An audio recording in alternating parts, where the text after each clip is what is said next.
and we're going to focus on lead magnets and email sequencing. Just to define lead magnets for anyone who's confused, these are often free or low-cost ways to build up your email list. And so your lead magnet is a way that you bring in people who are interested in what you offer. They're ultimately warm leads, because if your lead magnet relates to what you offer in your paid services, then you know that they're going to be the right person to try and promote your products and services to. With your lead magnets, I thought I'd just start here from that Dale Beaumont AI workshop I went to the other week. He had some really great ideas in terms of themes.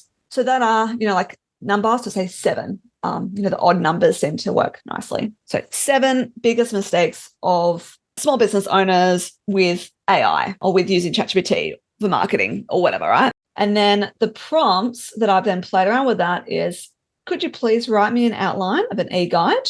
I chose e-guide on 7 biggest mistakes, blah, blah. So it's first going to give you an outline. Then you can see straight away before it goes into the writing, if it's on the right track, if it's actually covering the headings that you want to cover, or if you have other headings in mind.